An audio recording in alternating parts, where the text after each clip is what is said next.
Muy bien. La palabra de Dios dice, bueno, no sin antes recordarles, ¿verdad?, que estamos en ese tema que se llama batalla, carrera y fe. Y a propósito, son tres palabras, ¿verdad? Batalla, carrera y fe.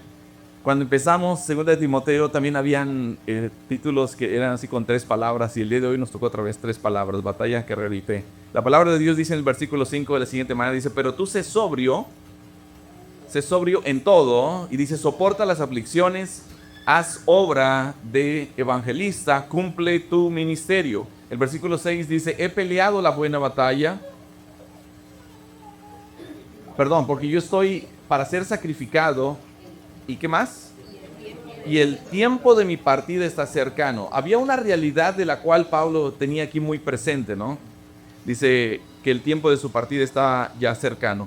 El versículo 7 dice: he peleado la buena batalla, he acabado la carrera, he guardado la fe. Y el versículo 8 termina diciendo: por lo demás, me está guardada la corona de justicia, la cual me dará el Señor, juez justo, en aquel día. O sea, sabe a dónde va y sabe de ese encuentro, ¿no?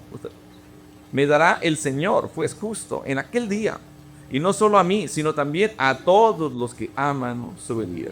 Padre Dios, es tu palabra, habla a través de ella a nosotros, que no solamente llegue a nuestro oído, sino que llegue a nuestro corazón.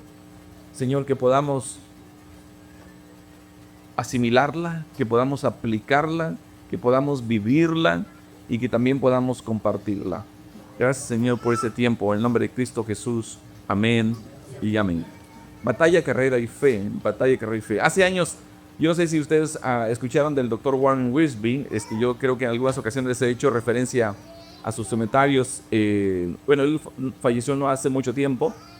Me refiero a los últimos 10 años por ahí más o menos. Pero tiene unos comentarios increíbles. Libros muy buenos que se los recomiendo. Y cuando una vez le preguntaron a él cuál es la fórmula que se necesita para obtener las bendiciones de Dios en el ministerio, y entonces él tuvo una respuesta muy corta, pero esa respuesta corta está muy profunda. Su respuesta fue simple, y la respuesta nos da a ti y a mí una fórmula con ciertas claves para también nosotros tener las bendiciones de Dios en el ministerio.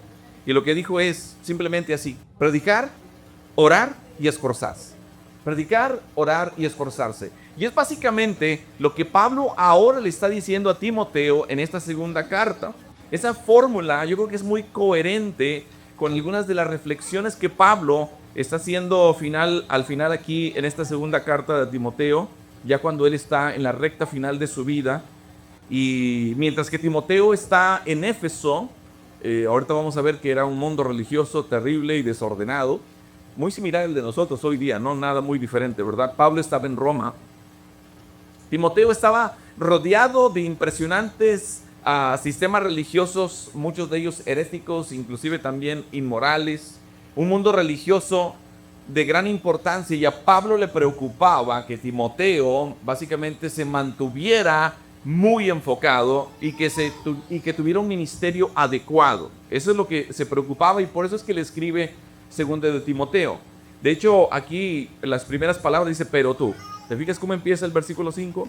Pero tú es de una manera muy enfática en el griego, y básicamente lo que está haciendo aquí Pablo es hacer un marcado contraste entre ese sistema religioso que no soporta la sana doctrina, sino más bien que quiere imponerle cargas a la gente, formalismos y rituales. Y quería Pablo que tuviera un marcado contraste, por eso dice: pero tú. Tiene que haber un contraste aquí entre lo que esos maestros falsos religiosos y que le hacen cosquillas a los oídos de las personas. ¿Por qué? Porque Pablo quería que Timoteo se concentrara total y completamente en un ministerio que fuera premiado, es decir, que fuera galardonado. Es lo que quería Pablo que hiciera Timoteo. Entonces lo que Pablo le dice a Timoteo en estos versículos es en cierto sentido lo que queremos cubrir en esta verdad bíblica del día de hoy, que dice que en vista de que Pablo estaba a punto de dejar este mundo, estaba a punto de morir, le da a Timoteo una serie de mandatos que tuviera un ministerio que contrastara fuertemente con el resto del mundo religioso y que le permitiera terminar también ese ministerio con honores. Galardonador, termina este ministerio que se te ha encomendado a ti. Oye, y qué gran privilegio, ¿no? Que Pablo, el gran hombre de Dios, ¿verdad? Buscó a una persona para transmitirle ciertos mandatos y fue Timoteo. Se estaba acercando ya al final de su vida, ¿no? Y Timoteo tenía que, o debía, mejor dicho, que predicar la palabra de Dios con mucho cuidado y también con mucha precisión, sin importar lo que hiciera ya el mundo, el resto del mundo religioso y pagano y perdido. Tú tienes que predicar la palabra de Dios con precisión, con mucho cuidado. Y entonces, yo creo que cuando vimos la semana pasada el pasaje anterior, yo creo que vimos 5 encargos muy importantes ahí en 2 Timoteo 4:2. Y lo que dijo Pablo, que prediques la palabra, que instes a tiempo y fuera de tiempo. ¿Qué más le dijo? Redarguye, le dijo, ¿qué más? Reprende, ¿qué más le dijo? Exhorta con toda paciencia y doctrina. Pero el día de hoy vamos a ver 4 más. Esos fueron los primeros 5 encargos finales. Y el día de hoy vamos a ver 4 más. ¿Cuáles son los que vamos a ver el día de hoy? Vamos a ver que le dice Pablo ahí en el versículo 5, le dice, sed sobrio, ¿en qué? En todas las cosas. Le dice también soportar las penalidades, los sufrimientos, las aflicciones. Y también le recuerda que haga obra de evangelista y sobre todo le dice, cumple con tu ministerio. Entonces vamos a ver cada uno de estos y vamos a empezar con el número 6. Los 5 primeros ya los vimos la semana pasada. Y vamos a ver el día de hoy, sed sobrio en todas las cosas. El versículo 5 empieza de esa manera, pero tú, el contraste que les decía hace rato, pero sé sobrio en todo. Ahora, dudo yo que este mandato tenga que ver con la sobriedad del tener que ver con el beber alcohol, ¿verdad? De hecho, allá en la primera carta de Timoteo, porque ya le estudiamos, Pablo le dice a Timoteo que bebiera un poco de vino, ¿recuerdan, verdad? La palabra aquí sobrio es una palabra que nos dice o nos hace ver a nosotros o nos enseña que uno tiene que estar tranquilo, uno tiene que ser prudente también en la mente. William Hendrickson, uno de los comentaristas también, él dice que este desafío, básicamente lo que le está diciendo Pablo a Timoteo, que sea tranquilo, que sea firme, que se mantenga cuerdo. Philip Towner, que es otro comentarista, él sí es actual y vive todavía. Nació en el 53, alguien por ahí de esa temporada de oro. En el 53, 71 años. Él es decano actualmente de la, ¿cómo se llama? NIDA Institute for Biblical Scholarship de la Sociedad Americana Bíblica. Él todavía vive. Él dijo, bueno, aquí yo creo que lo que el mandato le está diciendo Pablo a Timoteo es que se mantenga con la cabeza fría. Y esa es la cosa que a veces es un reto para cada uno de nosotros, el mantenernos con una mente fría cuando tenemos adversidad, ¿no? Pero se necesita precisamente tener una mente muy clara y enfocada para nosotros seguir predicando la palabra de Dios con precisión y con claridad y la verdad precisamente en un mundo cuando la mayoría no lo hace. Cuando la mayoría, tú te metes a YouTube y vas a encontrar unas tartas de barbaridades, ¿no? Cómo tuercen la palabra de Dios. Así que era importante que Timoteo se mantuviera controlado, se mantuviera templado, que se mantuviera lúcido a la luz de o a lo que estaba sucediendo a su alrededor. Este mundo religioso dominado por legalismo, inmoralidad y por sectas, y cada día pareciera que surge una nueva. Así que es fundamental que Timoteo también no siguiera el camino sensacionalista, no siguiera el camino de los sentimientos, que no siguiera el camino tampoco de lo emocional y de lo irracional. Es que, te digo, está este canal llamado YouTube, ¿verdad? Al que todos vamos para buscar cierta información, pero allí es donde se programa o se propaga, mejor dicho, una serie de barbaridades en cuanto a enseñanzas supuestamente bíblicas, pero en realidad es mucha falsedad. Creo que ayer o hoy me preguntaba uno de mis hijos, ¿por qué la gente a veces utiliza ciertos versículos fuera de contexto? Le digo, pues porque no estudia la palabra de Dios, ¿verdad? No estudia la palabra de Dios, se utiliza fuera de contexto porque no han estudiado el libro de pe a pa o no han estudiado el capítulo dentro de su contexto o el versículo dentro de su capítulo, ¿no? Entonces, se necesita tener una mente clara, enfocada para seguir predicando la palabra de Dios. Y la idea es de que Timoteo no se fuera por las emociones, por lo irracional, por lo sensacionalista, ni nada de eso. Tenía que mantenerse firme en un mundo así. Dios quiere que su pueblo esté mental y moralmente alerta. Dios quiere que su pueblo esté como mental y moralmente ¿qué? Alerta. Dios quiere que tengamos una mente alerta, una mente controlada. Había otro encargo más que le hizo y es el de soportar ¿qué? Penalidades. Fíjate lo que dice el versículo 5. Dice, pero tú, sé sobrio en todo, pero dice, soporta ¿qué? Las aflicciones. Ahora, ningún ministro que está en su sano juicio sale a buscar específicamente dificultades. Pastor, usted se levanta cada día y dice, yo quiero dificultades el día de hoy. No, ¿verdad? Ningún ministro que tenga un poco de sentido común tampoco quiere sufrir intencionalmente. Ningún ministro, ¿verdad? O quién se levanta, o quién conoces tú algún pastor, ministro, siervo de Dios, y dices, ¿sabes que me quiero levantar? Yo quiero que me vengan las dificultades, que me vengan las aflicciones. No, ¿verdad? Pero sabes una cosa, a veces las dificultades, el sufrimiento se presentan en el camino de los siervos de Dios. Y cuando lo hacen, un verdadero ministro, dice Pablo, lo tienen que soportar. Lo tienes que soportar. Soporta las aflicciones. Y la mayoría de las personas tienen un deseo normal de escapar de las dificultades, ¿no? ¿Quién tiene dificultades aquí? Yo sé que ninguno de ustedes tiene dificultades, ¿verdad que no? No, nadie tiene problemas, así que eso no aplica para ustedes, ¿verdad? Pero la mayoría de las personas tienen un deseo normal, simplemente quiero escapar de esta bronca. Quiero salir de esta dificultad, no soportarlas, ¿verdad? La mayoría de las personas se esfuerzan por llevar una vida cómoda. Yo sé que ustedes no. Ustedes quieren incomodidad todos los días cuando se despiertan, ¿verdad? ¿Sí? La mayoría de la gente se esfuerza para tratar de llevar las cosas lo más tranquilo posible. Pero eso es difícil para un ministro porque tiene que soportar cosas que la mayoría de las personas no soportan. Hay algunas cosas difíciles a las que estás llamado a hacer cuando estás en el ministerio. Estar en el ministerio no son enchiladas, así se lo digo a varias personas. Aunque las enchiladas que hace mi esposa están muy buenas.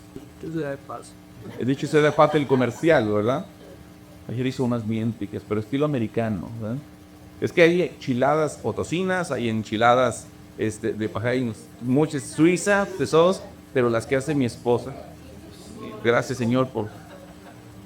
Pues, es que almorcé muy poco hoy en la mañana. Pero aquí lo que está diciendo Pablo, soporta, aguántate. Y esa palabra de soportar penalidades es un verbo que literalmente significa soporta cosas malas y acuciosas que te apliquen, que te atormentan y que te atormentan también emocionalmente. En muchas ocasiones cuando estoy orando por alguien o por los otros o por mí, y yo siempre, Señor, fortaléceme emocionalmente, así le digo, fortaléceme físicamente y fortaléceme también espiritualmente. Cuando oro por alguien, lo hago de la misma manera. ¿Por qué? Porque somos espiritualmente cuerpo y tenemos emociones, ¿no? No nos movemos por emociones, pero somos emocionales. Jesús y yo también, ¿verdad? Él tuvo emociones. Él también se enojó, Jesús, ¿verdad? Pero el asunto es esto, que el ministerio es un trabajo muy duro para las emociones. Yo no les puedo negar de que estas últimas semanas, el simple hecho de estar ya pensando que estábamos por acá era muy tensionante. Y algunos que están cerca de nosotros se dieron cuenta de ello. Pero bueno, lo que quiero decir es de que en el ministerio tienes que soportar cosas que nunca tendrás que soportar en la mayoría de los trabajos. En el ministerio tienes que enfrentar cosas que no quieres enfrentar. En el ministerio tienes que aceptar todo tipo de cosas que no quieres aceptar. Sería muy fácil decir me doy por vencido, pero Pablo dice tienes que soportar. Estaba en el ministerio casi desde que me casé, hace 30 años, de una forma u otra, en ciertas funciones u otras en el ministerio, desde que me casé. Y he estado también en varios trabajos seculares y algunos trabajos de los que he estado han sido muy difíciles y muy tensionantes. Pues, por ejemplo, no para darte una idea, en los 90 yo trabajé en la industria manufacturera y trabajaba en 6 plantas de manufactura aquí en Reynosa, una compañía que tenía 10,000 empleados. Yo tenía 50 ingenieros que trabajaban conmigo y tenía como 100 técnicos trabajando conmigo en mi departamento. Era un chorro de gente que tenía que manejar. Pero ¿saben una cosa?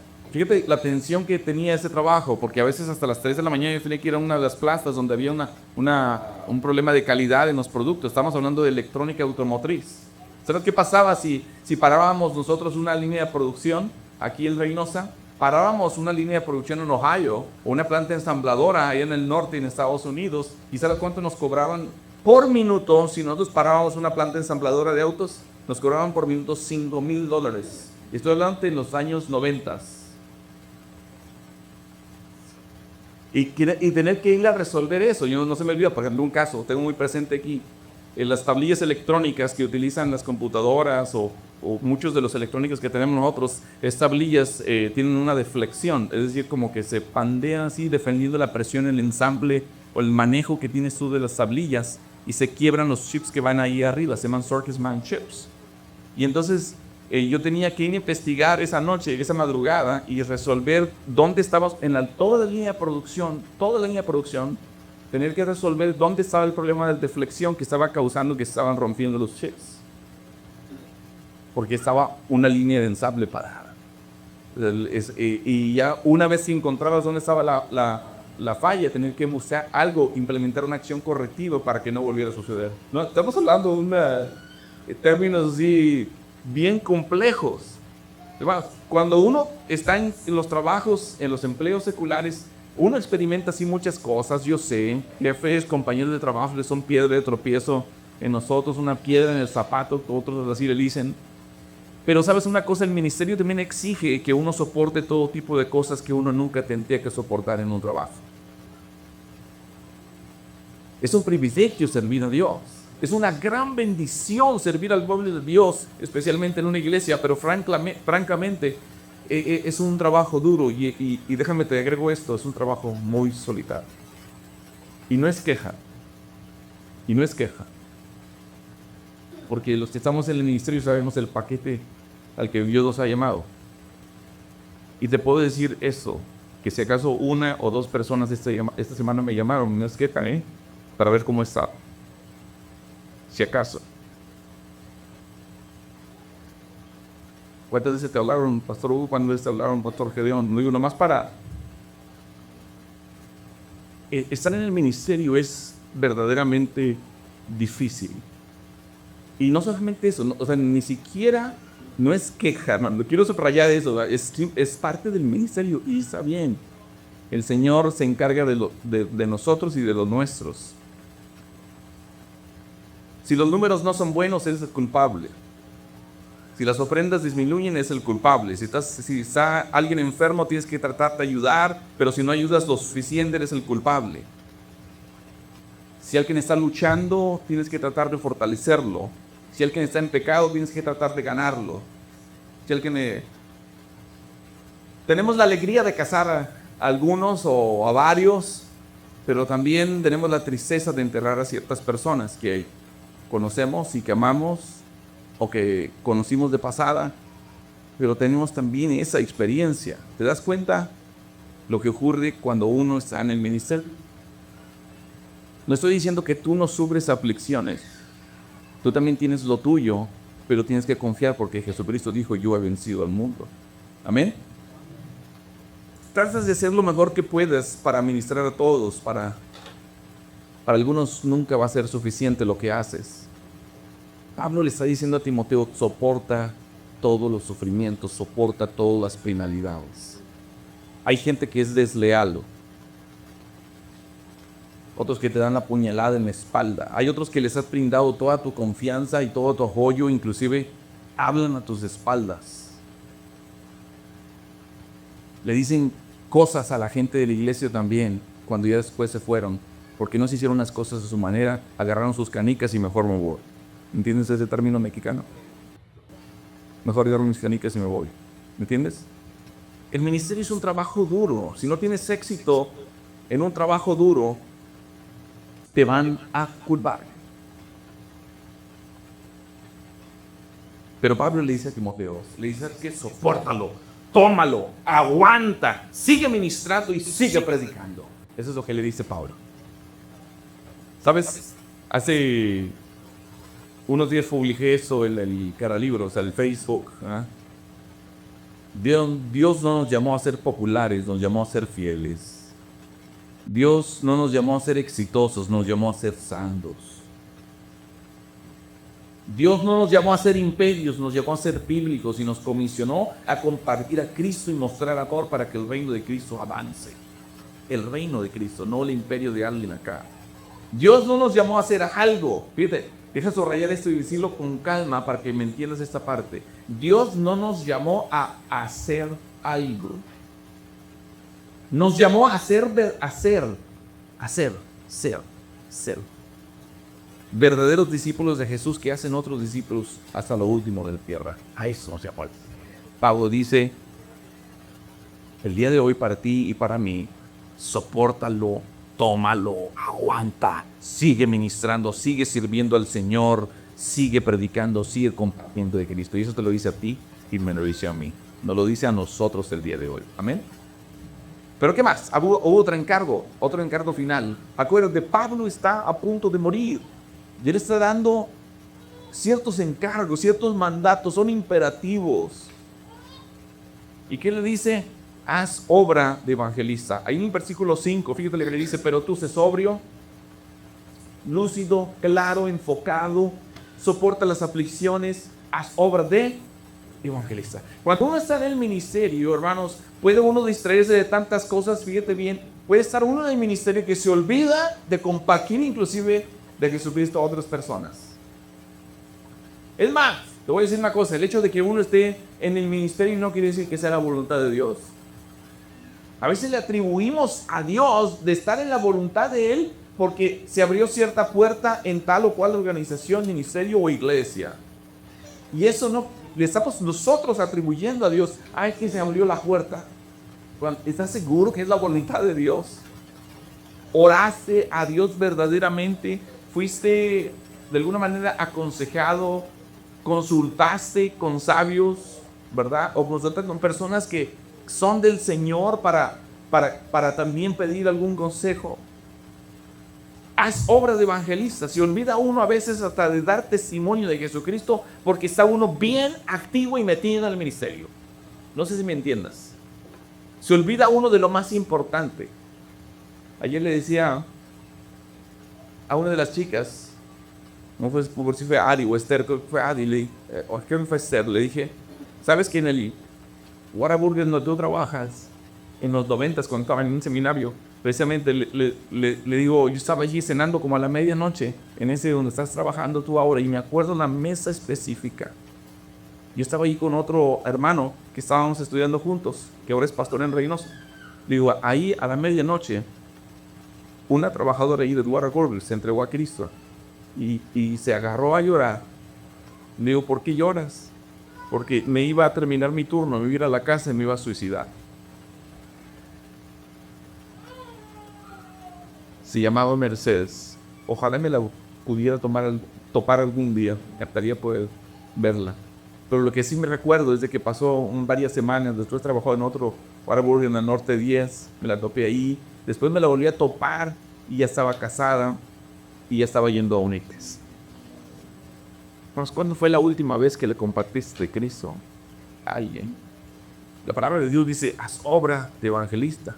Ahora sí, por supuesto, un pastor o maestro no es necesariamente un evangelista, pero dice, debe hacer el trabajo de un evangelista. Eso significa que debe estar continuamente proclamando la verdad sobre la gracia de Dios que se encuentra solamente en Jesucristo. Y eso es fundamental, que nosotros conozcamos la doctrina de la salvación por gracia y hacer el trabajo de un evangelista, que es proclamar esa doctrina. Tenemos que conocerla. Ahora, gracias a Dios, estamos orando por este centro de entrenamiento aquí. Este lugar es un centro de entrenamiento. ¿Sí? Si quieres aprender cómo compartir el evangelio, aquí hay oportunidades para poder aprender a compartir el evangelio. Vamos a reactivarnos en eso una vez más, porque hemos salido a Pasques, ¿verdad? Hemos salido a lugares, aquí al centro de Macán, hemos ido allá por el centro de convenciones, hemos ido con los migrantes, hemos ido a diferentes partes. Hay que reactivarnos una vez más para seguir compartiendo el evangelio. De vez en cuando me detengo y me pregunto, ¿cuándo fue la última vez, Víctor, que le compartiste a alguien a Jesucristo? Y es una pregunta que tenemos que hacernos todos los días, tú y yo. Te lo voy a ilustrar de esta manera. ¿A alguien le gusta el hockey? A lo mejor no le gusta mucho el hockey, pero es un deporte chido, ¿verdad? Más o menos pelean. Siempre hay un espacio, ¿no?, que les dan chance para darse golpes. No sé si has dado cuenta en el hockey. y les dan un momentito, paca, y les dan unos buenos y luego después los castigan un rato. Es el único deporte que me acuerdo que hacen algo así. Pero había un jugador de hockey que se llamaba Wayne Gretzky. Y ese Wayne Gretzky jugó como 20 temporadas. ¿Y qué crees? Él logró tiene como 61 récords de la NHL, del National Hockey League. Y él dijo una vez que fallarás el 100% de los tiros que no hagas. Te lo voy a repetir. Fallarás el 100% de los tiros que no hagas. Y sabes que tiene mucha verdad esa frase. Tiene mucha sabiduría, de hecho, esa declaración. ¿Por qué? Porque tal vez tú y yo o todos nosotros no ganaremos a todos. Pero si no hacemos el trabajo de evangelista, no ganaremos a nadie. Si no hacemos el trabajo de evangelista, no ganaremos a nadie. Hay un encargo final, y es el número 9, y es cumplir con vuestro ministerio. Allá al final, el versículo 5 dice, pero tú sé sobrio en todo, soporta las aflicciones, haz obras de evangelista. ¿Y qué le dice? Cumple tu ministerio. El desafío es cumplir. El mejor ejemplo y ejemplos de ejemplos para mí siempre será nuestro Señor Jesucristo. Porque en Juan 17, cuando Él está orando, le dice al Padre, le dice, Señor, la obra que me has encomendado ya la completé. ¡Wow! Esto deberíamos tenerlo siempre presente. Siempre tenemos que tenerlo presente. Señor, permíteme poder completar la obra que me has encomendado. Y eso se trata cuando le dice que cumple tu ministerio, es cumplir por completo el ministerio de servicio sagrado que Dios te ha confiado. ¿Por qué? Porque lo que te ha confiado Dios a ti y a mí, y lo que nos ha confiado el Señor a nosotros también como iglesia, es una encomienda muy sagrada. El ministro no debe permitir que nada le impida anunciar la palabra de Dios. Es más, debemos desempeñar el ministerio al máximo nivel porque es de Él, es del Señor. Y es una encomienda sagrada de parte de Dios a ti y a mí. Así que en los versículos 6 y 8, ahora Pablo le da a Timoteo 3 razones para todos estos mandatos. Llegó los mandatos, ya los vimos todos. Ahora vamos a ver aquí algunas razones. Y la primera razón es porque Pablo estaba a punto de morir. Ahí en el versículo 6, fíjate lo que dice. Dice, porque yo ya estoy para ser ¿qué? Sacrificado. Ándale. Y el tiempo de mi partida está cercano. Veo que ya viste Pablo. Le da primeras razones por qué estos 4 mandatos tenía que hacerlos. William Anderson dijo que es uno de los pasajes más sublimes. Es uno de los pasajes más conmovedores que uno jamás leerá. Fíjate lo que dice Pablo, dice, porque yo estoy para ser sacrificado y es el tiempo de mi partida que está cerca. Entonces aquí Pablo le dice a Timoteo, hey, tienes que obedecer estos mandatos que estoy dando porque el hombre, o sea, yo mismo, el yomero, básicamente he hecho todo esto y tú también debes hacer estas cosas, estoy a punto de morir. Es un texto verdaderamente muy intrigante porque podemos ver cómo Pablo enfrenta su propia muerte. Pepe, vi el video que compartiste el día de hoy de ese hombre que utilizó esa cinta. Esa cinta donde era 1 metro, son 100 centímetros, ¿verdad? Y luego hizo referencia en ese video a que la edad promedio del hombre mexicano, ¿sí decía?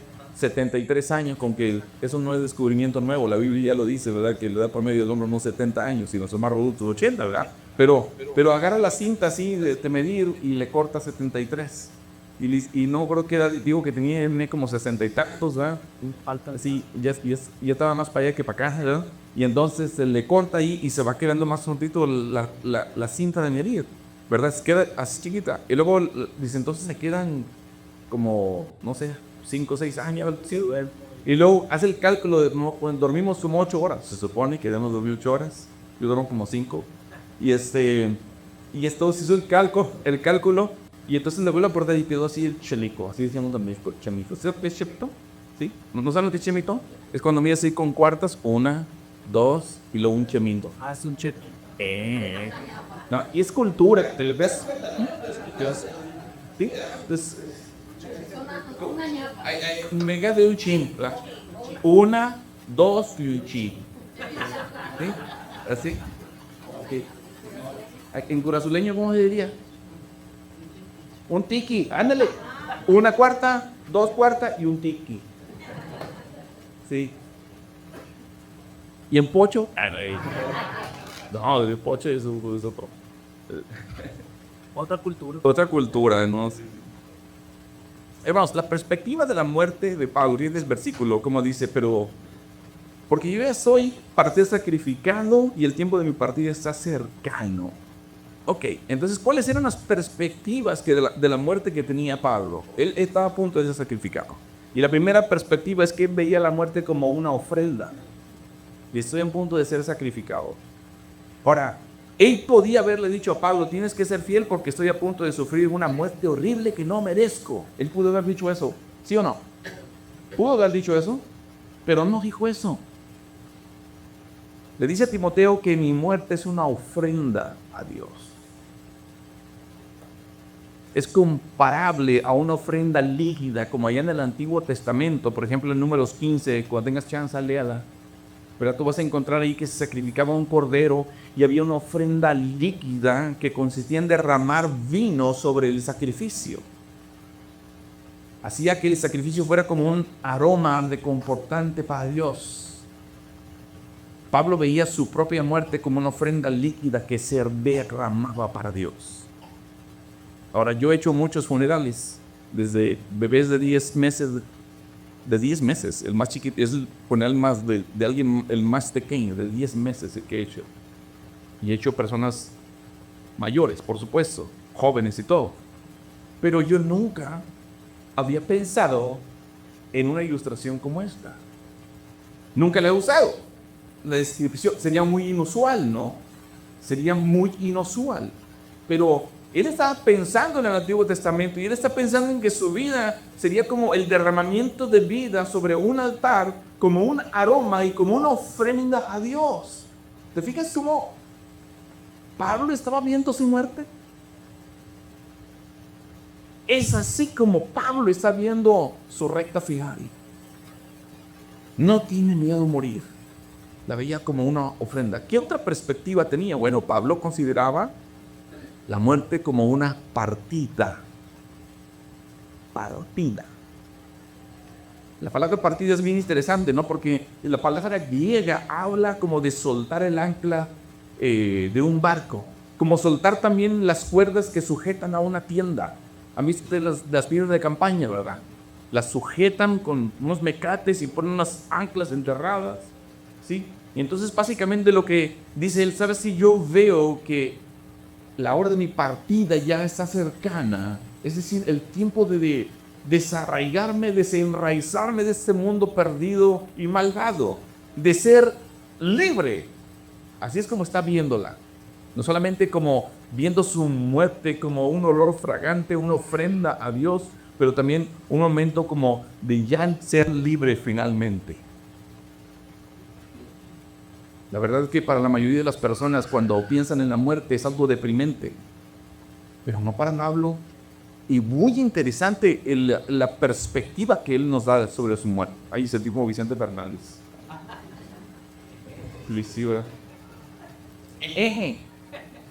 Pablo no veía la muerte como un fin. Fíjate bien, pon atención en esto. Pablo no veía la muerte como un fin, sino como una partida. Voy a seguir finalmente a mi lugar de Señor. Wow. Pablo veía la muerte como un traslado. Y cómo no, cuando Jesús habló con sus discípulos acerca de que iba a morir, que iba a sufrir, le digo, hey, no se turbe vuestro corazón, creed en Dios, creed también en mí. En la casa de mi Padre muchas moradas hay, si así no fuera os lo hubiera dicho. Voy pues a preparar morada, y cuando lo hiciese, vengo por ustedes para llevarlos personalmente. Hermanos, el tiempo más precioso para un hijo o una hija de Dios es precisamente esa partida. Y no es UPS, no es el United States Postal Service, no es DHL, es el mismo Señor Jesús que nos traslada en sus brazos a ayudarnos a su pueblo. Wow.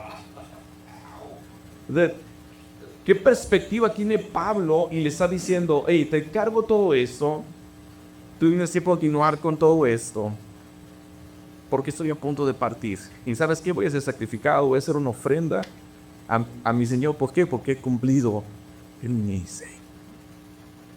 Y entonces eso sí que me atropella como un tráiler, porque entonces ya te oigo pensar que estás, Víctor, cumpliendo con tu ministerio. Estás cumpliendo con tu llamado. Víctor, estás ejercitando los dones espirituales que has vivido. Y todos estamos aquí, que estamos en Cristo, tenemos dones espirituales. Estás ejercitando los dones espirituales para la gloria de Dios. Estás sirviendo a Dios en el lugar que te ha puesto. Si eres mecánico, si eres pintor, si eres ingeniero, si eres lo que hagas, allí está tu ministerio de tiempo completo.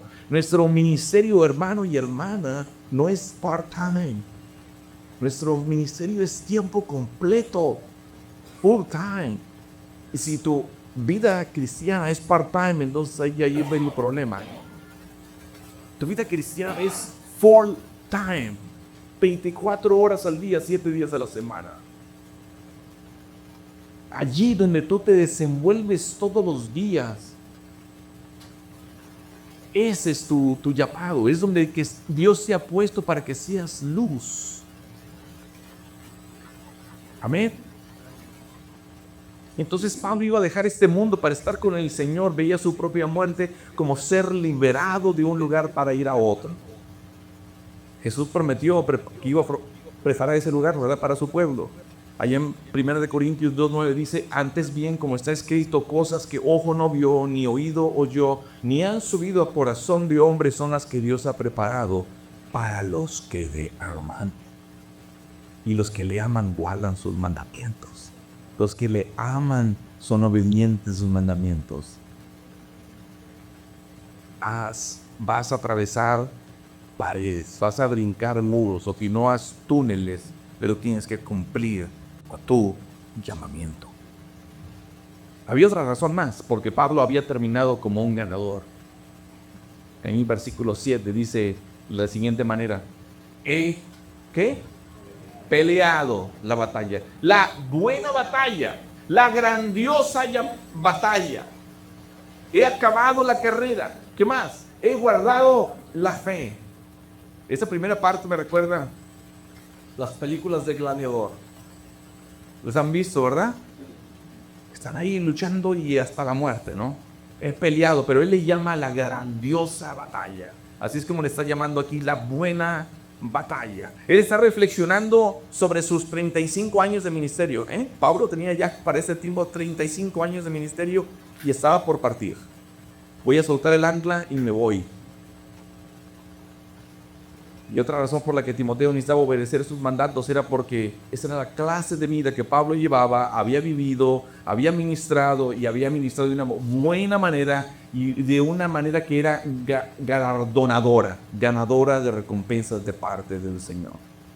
Y aquí es donde otra vez el trailer me vuelve a pasar por encima. Estás viviendo una vida que es una vida que se puede decir es galardonadora. Hay 3 formas principales en las que Pablo veía su propia vida y ministerio. 3 formas. Pablo había peleado una buena batalla. La mayoría de las personas no entienden acerca del cristianismo, de que realmente esta era de gracia en la que vivimos es una guerra y nosotros somos soldados. Y al contrario, piensan que venir a Cristo es como que hay un falso evangelio allá afuera que se comparte. Bueno, no es evangelio porque el evangelio no es eso, ¿verdad? Pero se comparte. Viene Cristo y todo se te va a solucionar. Nel. Ven a Cristo y más broncas van a venir. El mismo Señor Jesucristo, lo acabamos de ver en el capítulo 3. El que quiera vivir piadosamente en Cristo Jesús sufrirá persecución. Imagínate si fuéramos a tocar las puertas a evangelizar y dijéramos, va a haber persecución, ¿le entras? ¿Quién se apunta? ¿Quién se apunta? No. Sacrifice, ¿verdad? Hermanos, allí dice que ha peleado una buena batalla. ¿Qué más? ¿De qué otra forma miraba él su propia vida y su ministerio? Bueno, había terminado la carrera. Y terminar la carrera son palabras que significan completar, ¿sí? Una carrera específica. Me recuerda mucho los maratonistas, me recuerdan mucho también esos rallies también de carreras de autos y todo eso. O sea, le dan y le dan y le dan. Y yo he visto a algunos que casi llegan a la meta final porque quieren completar, no quieren abandonar la carrera. Físicamente se sienten mal, agotados, sin fuerzas. Y de repente viene alguien ahí atrás y lo agarra y le dice, agárrate mi hombro, agárrate mi brazo. Y le va ayudando, aunque vaya en rastras, pero le ayuda a terminar y completar la carrera. Pero ¿sabes una cosa? Para uno que es hombre de poca fe, de repente queremos tirarlo para allá, ¿sí o no? No queremos terminar la carrera. Entonces Pablo podía mirar su vida hacia atrás, ver una larga, agotadora experiencia, pero había terminado su carrera. Todos tenemos una carrera por correr. Todos los que estamos aquí, todos, sin que nos sobre ni uno de los que estamos aquí, inclusive nuestros niños y nuestros adolescentes, todos tenemos una carrera que correr.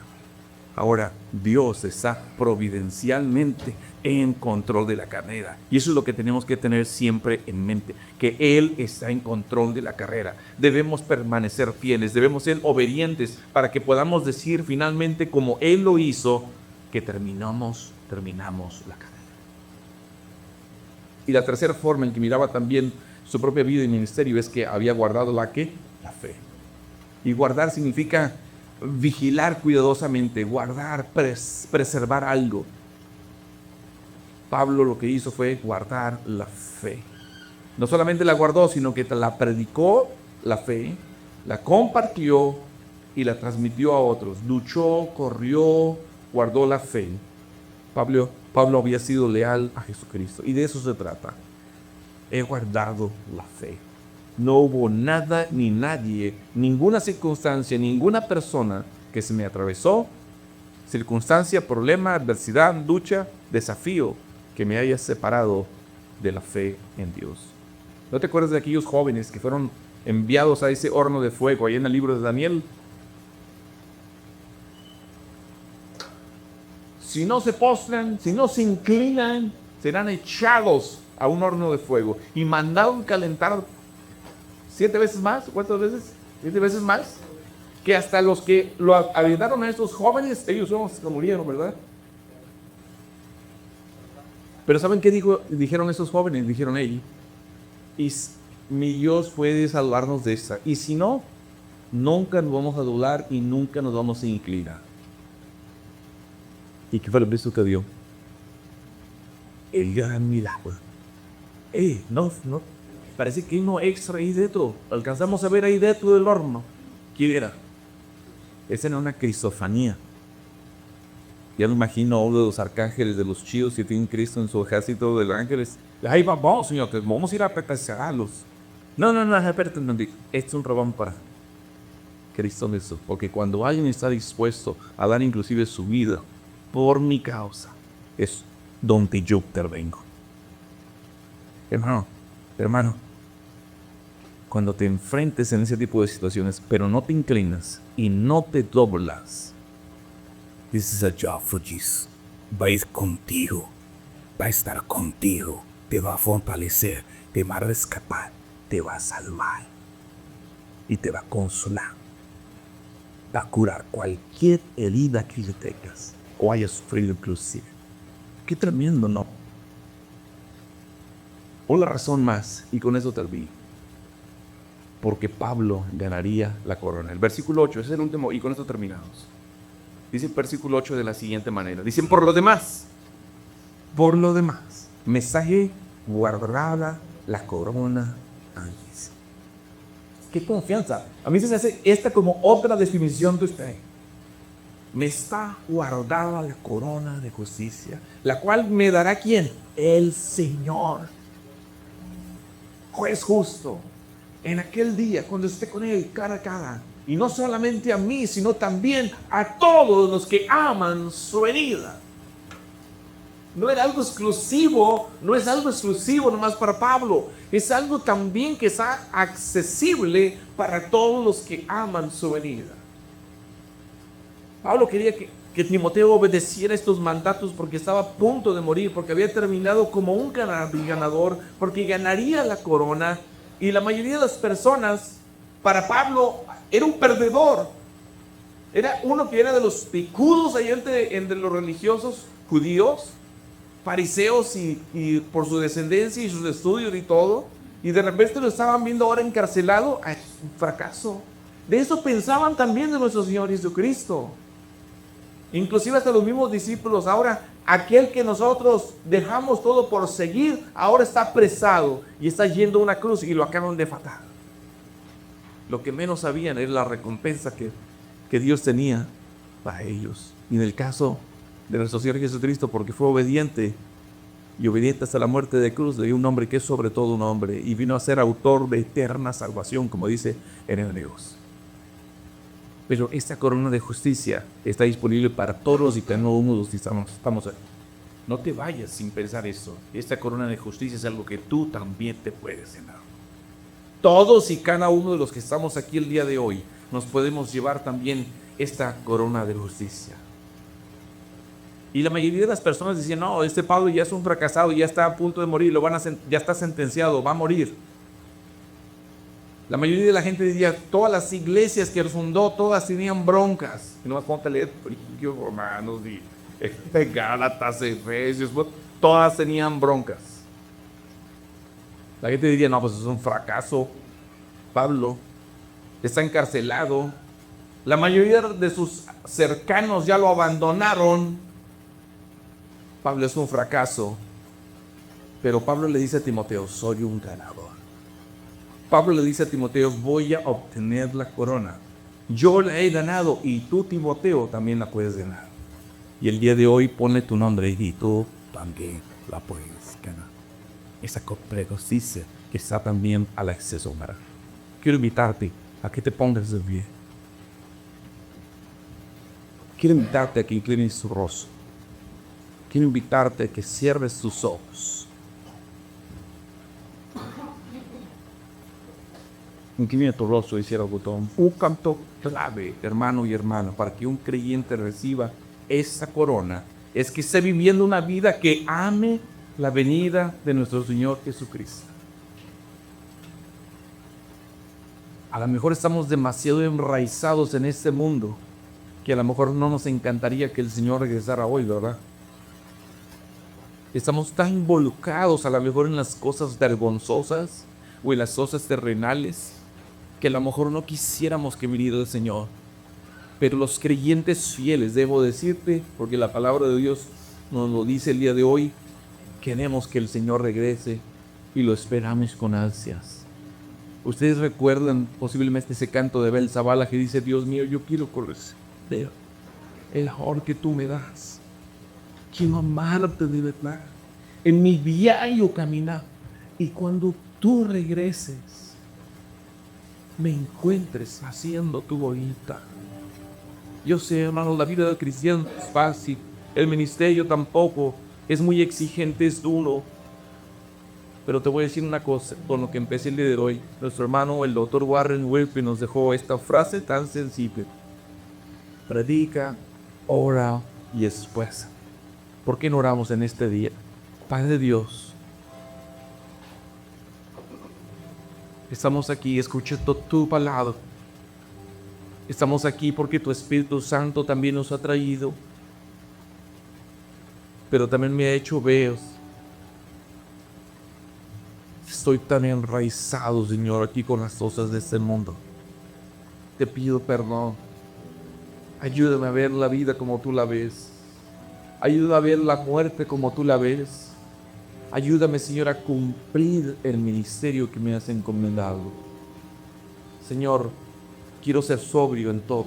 Quiero soportar aflicciones. Me comprometo a hacer una obra de evangelista. Me comprometo contigo, Señor, a cumplir el ministerio que me has encomendado. Ayúdame, Padre, para poder al final de mis días poder decir, he peleado la buena batalla, he acabado la carrera y he guardado la fe. Y en su momento, Señor, en el día, aquel día que tú me llames, el Señor, después justo, me tenga a guardar esa corona de justicia. Ayúdame, Padre, finalmente, Señor, para que donde quiera que me mueva, donde quiera que ande, Señor, compartan a Cristo Jesús y muestre amor. En el nombre de Cristo Jesús. Así con los rostros inclinados. Alguien hizo esta oración. Dios te bendiga. Dios te bendiga. Dios te bendiga. Dios te bendiga. Señor, tú conoces los corazones inclusive de aquellos mangos de lealtad. Sigue haciendo una obra de gracia en nosotros. Que nuestra mente, Señor, sea como la de Cristo. Y que reflejemos la imagen de nuestro Señor Jesucristo allá afuera cada día. En su nombre, en nombre de Dios. Amén. Y amén.